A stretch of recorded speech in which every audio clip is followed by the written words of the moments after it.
আসসালামু আলাইকুম বন্ধুরা, কেমন আছো সবাই? অনেকদিন পরে তোমাদের সামনে আরেকটি ছোট ব্লগ নিয়ে আসলাম। তো কেমন আছো সবাই জানিও কমেন্টে। আর যারা আমার চ্যানেলটিতে নতুন তাদেরকে বলতে চাই welcome back to my channel with another blog.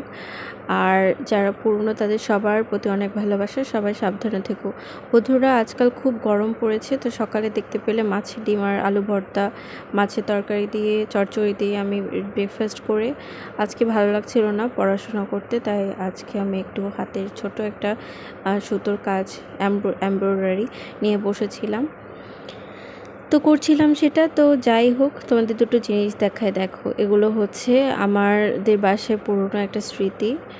দেখো এগুলো আগে কত মিহি কাজ হতো সুতার। তো এই দুটো আব্বু বলে যে এগুলো দাদি কিনেছিল, তো এগুলো দাদির স্মৃতি। এটা ছাড়া আমার কাছে আর কোনো স্মৃতিই নেই দাদি। এই দুটো আমি আমার কাছে রেখে দিয়েছি। এগুলোতে দেখো মিহি কত সুতার কাজ। এগুলো আমি জানি না দাদি করেছে কিনা বা এটা কেনা কিনা, দাদি কিনেছে কিনা সেটা সম্পর্কে জানি না, তবে তোমাদেরকে সাথে শেয়ার করলাম। তো আজকে সকালবেলার ব্রেকফাস্টের পরে আমি একটু তরমুজ খাচ্ছিলাম। দেখো তরমুজটা একদম হলুদ কালার, এবং এটা আমি প্রথম টেস্ট করেছি, তোমরা খেতে পারো, এটা মিষ্টি হয় এবং তরমুজটার সাইজটা হচ্ছে ছোট। আর যাই হোক, আব্বু বাজার থেকে অনেকগুলো মাছ নিয়ে এসেছে, এই যে খয়রা মাছ, বেলে মাছ, আইকর মাছ, ছোট মাছ। এগুলো অনেক খেতে মজা, নদীর টাটকা একদম। তো বাসায় মেহমান আসলে কিন্তু সবারই খুব ভালো লাগে, একটা আয়োজন, একটা উৎসবের মতো কাজ করে ভেতরে। তো এই জন্য আম্মু অনেক রকম রান্না করছিল। আর রান্নার এটা যদিও আগের দিনের রান্না, তবে আম্মু বলছিল যে আমি সকালে যেহেতু বিরিয়ানি করবে, তাই সকালে রান্নার জন্য মাটন বিরিয়ানির জন্য মাটনের প্রিপারেশন করে রাখছিল রাতেই। আর দুপুরবেলা দেখো ছোট মাছ রান্নাটা হচ্ছে। তো এটা আগের দিনের ব্লগ। পরের দিনের ব্লগে তোমাদেরকে কি কি রান্না করেছি সেটা দেখাই। এখন আমি সাধারণত ছোট ছোট ক্লিপ নিয়ে রান্নার ভিডিওগুলো দেখাই, যাতে যারা রান্না পারে না তাদের জন্য অনেক হেল্পফুল হয়। আমি পরিবারের ছোট মেয়ে, তাই বরাবরই আমার বাইরে কোথাও তেমন বন্ধুদের সাথে ঘোরাফেরা করা হতো না। ফ্যামিলি খুব স্ট্রিক্ট ছিল সবাই, এই জন্য আমার ছোটোবেলা থেকে তেমন ট্যুর এসবে যাওয়া হতো না। আমি এইচএসসির পরেই সাধারণত বাইরে পড়তে যাওয়ার উদ্দেশ্যে, এসএসসিটা তো আমি বাইরেই করেছি তোমরা জানো, ঢাকায়, কিন্তু আমি মূলত এসএসসির পরে কোথাও ঘুরতে গেছি, তার আগে কোথাও যাইনি বন্ধুদের সাথে। আর আমার বন্ধুর সংখ্যাও খুব কম। আমি মানুষের সাথে মিশি, তবে পড়াশোনা ব্যস্ততায় বা এমনিতেই পরিবার নিয়ে ব্যস্ত থাকার দরুন আমার সেরকম একটা ঘোরা হয় না। কিন্তু আজকাল খুব ঘুরতে ইচ্ছা করে। যাই হোক, খুব গরম পড়েছে, এটা ঘোরার সময় নয়, সামনে শীতকাল, ইনশাল্লাহ অনেক জায়গায় যাওয়া যাবে। আর সবার কাছে তো নানু বাসা খুব প্রিয়, সবাই কোথাও না গেলেও কিন্তু নানু বাসায় যায়। তো এই তো দেখলে সব রান্না যেভাবে করি আমরা সেভাবে করছিলাম, কিন্তু মাংসে পেঁয়াজটা বেশি দেওয়া হয়েছিল, আর মাংসের কালারের জন্য অবশ্যই শুকনো মরিচ দেওয়া হয়েছিল। তো এটা খাসির মাংস বা মাটন কারি যেটা, সেটা হচ্ছিল। তো আমি এটা রান্না করছিলাম, দেখো কালার কত সুন্দর এসেছে। তোমরা অনেকক্ষণ ধরে মশলাটাকে কষিয়ে তারপরে সেখানে গোটা মশলা অবশ্যই দিবে, দারচিনি, জায়ফল, এলাচ, গোলমরিচ, লবঙ্গ এসব দেবে। তারপরে মাংসটাকে আবার মশলা কষার পর মাংসটাকে অনেক কষাবে, তাহলে দেখবে মাংসটা অনেক মজা হবে। আর কষিয়ে কষিয়ে তারপর পানি দেবে, তার আগে দেবে না। মাংসের পানিটা দিয়েই মাংসকে কষাতে ট্রাই করবে। তো আমরা এই তো এটা কিন্তু মাংসের পানি, তারপর কষাচ্ছিলাম। তারপরে সেখানে কষা বলতে সেটাকে ভালোভাবে সিদ্ধ হওয়ার প্রসেসটা, যেটা যেটা মশলার ভেতরে ঢোকে। তারপরে দেখলাম আমরা গরম পানি আলাদা একটা পাত্রে গরম করেছি, আমরা এখানে ঠান্ডা পানি ইউজ করবো না, গরম পানি ইউজ করব। এই জন্য তারপরে সে গরম পানি দিয়ে তোমরা ঝোল দেবে, তাহলে তোমাদের রান্নাটাও ভালো হবে, দেখবে যে কালারটাও ঠিক থাকবে। ঠান্ডা পানি দিলে কালারটা আমার মনে হয় একটু চেঞ্জ হয়। যাই হোক, পরে গরম মশলা দিয়ে আমরা তুলে ফেলেছিলাম বিরিয়ানি বানানোর জন্য মাংসটাকে। তারপরে তোমরা দেখলে আমি চিয়া সিড খাচ্ছিলাম। তো এটা হচ্ছে পরের দিনের সকালে চিয়া সিড। আমি আজকে ভাবলাম যে এত ভারী খাবার, রাতে ছোটো মাছ খেয়েছি, তাই ভাত খেয়েছি, এই জন্য ভরপেট ভাত মাঝে মাঝে রাতে খাওয়া হয়, যদি এটা খুব খারাপ শরীরের জন্য, রাতে বেশি ভাত খাওয়া ঠিক না। তারপরে সকালে আমি চিয়া সিড খাচ্ছিলাম। এই চিয়া সিডের সঙ্গে কিন্তু লেমন ফ্লেভার মিক্সড আছে, আর ইসবগুলের ভুসি তার সাথে আছে, এটা শরীরের জন্য খুবই ভালো। তো আম্মা কিছুদিন আগে পায়েস রান্না করেছিল, তো ভাইয়ার জন্য সেটা, আমার ভাইয়া আসবে তাই আপু আসবে, এই জন্য সবার জন্য পায়েসটাকে ডিপ করে রেখেছিল, সেটা নর্মালে করার জন্য চুলায় গরম করে নিচ্ছে।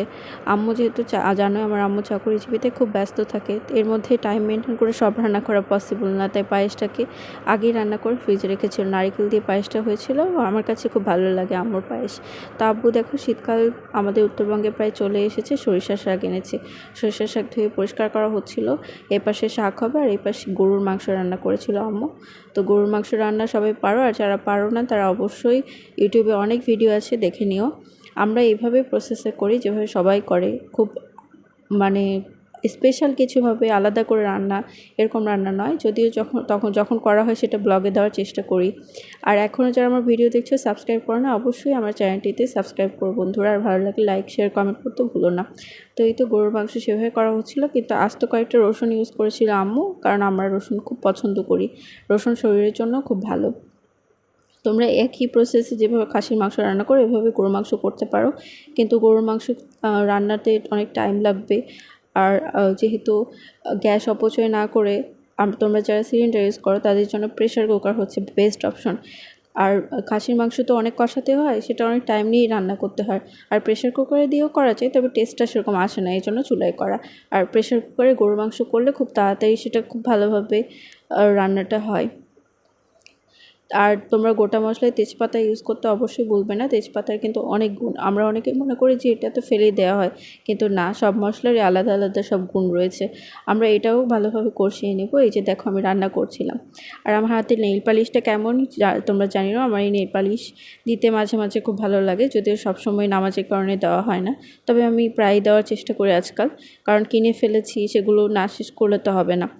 এদিকে আমার আপু রান্না করছিল, আরেকটা আপু, তোমরা জানো আমার এই আপু আমাকে মানুষ করেছিল, এই আপু সেদিন এসেছিলো, বাসায় অনেক রান্নার চাপ এই জন্য। তো যাই হোক, তিনি মশলা এভাবে বাটছিলেন, তো তিনি অনেক মিহি করে বাটছিলেন, আমি সেটা কিছু ক্লিপ নেওয়ার চেষ্টা করেছি। তো আমার আপু আর ভাইয়া চলে এসেছে আলহামদুলিল্লাহ, বাবুও ভালো আছে, মানে আমার ভাগ্নি, সবাই আমার ভাগ্নির জন্য দোয়া করবে। আমি ইনশাল্লাহ একটু বড় হলে তোমাদেরকে দেখাবো, ফেস রিভিল করে চেষ্টা করব। তারপরে দেখো রসমালাই নিয়ে এসেছে কুমিল্লা, আমি সেটা টেস্ট করছিলাম, বাসার সবাইকে দিয়েছিল, আম্মু খাচ্ছিল, এই যে তারপরে আপু খাচ্ছিল, সবাই খাচ্ছিল। আর তোমাদেরকে একটি দেখায়, নিউট্রিলাইফ নামে একটা অনেক রকমের জুস পাওয়া যায়, তবে আমি এই আগেও অনেক জুস খেয়েছি নিউট্রিফেলের, নিউট্রিলাইফের, কিন্তু এই জুসটা পমিগ্রেনেট জুস যেটা, এটা আমার অনেক ভালো লাগে। তো এইটা আপু, আমি কখনো টেস্ট করা হয়নি, তো আপু আমার জন্য নিয়ে এসেছিলো, আমি ওটা খাচ্ছিলাম। তো এটা মোটামুটি 300 টাকা দাম, 295 মানে প্রায় 300ই। তো এটা তোমরা টেস্ট করতে পারো, খারাপ না একেবারে। যারা ভাঙা, আবার কেনার ঝামেলা অনেকের লাগে, ডালিম কেনার, বেদানা খাওয়ার, তারা কিন্তু এটা খেতে পারো। যাই হোক, তালের বড়া আবারও বাসে হচ্ছিলো, এর আগের ভিডিওতে তোমরা দেখেছো আমি আমার জন্য তালের বড়া তৈরি করেছিল, আজকে আপুর জন্য করছিল। আপু যেহেতু দূরে থাকে এসব বানিয়ে খেতে পারে না, তো এই যে বিকালবেলা আমরা ফল দিয়ে নাস্তা করছিলাম। তো আমার এই খাবারের ব্লগটি তোমাদেরকে কেমন লাগলো, আর সেগুলো আইটেম কেমন ছিল, তোমরা যারা নিয়মিত খাবারের ব্লগ দাও বা যারা দেখো তাদের জন্য আমার এটা শেয়ার করা। যদিও এখন অনেক এখানে এসে ভাবতে পারো, যারা দেখো যে এখন তো বন্যার্তরা খুব অভাবে আছে, খাবার পাচ্ছে না বা হ্যান ত্যান অনেক কিছু জ্ঞান দিতে আসবে, তাদেরকে বলি এটা আমার কাজ, তাই আমি এটা করছি। আর অবশ্যই বেছে খেয়ে থাকতে হবে, একজন খেতে পারছে না জন্য যে আরেকজন সেটা খাবে না বা সেটা নিয়ে কাজ করবে না, এমন কোনো বাধ্যবাধকতা কেউ বলে নাই কোথাও আমার জানা মতে, এটা নিয়ে কখনো জ্ঞান দিতে আসবে না বন্ধুরা, আমি তোমাদেরকে বলতে চাই। আর যারা আমার মিনি ব্লগগুলো পছন্দ করো তারা অবশ্যই আমাকে সাপোর্ট করো, এটা আশা করব।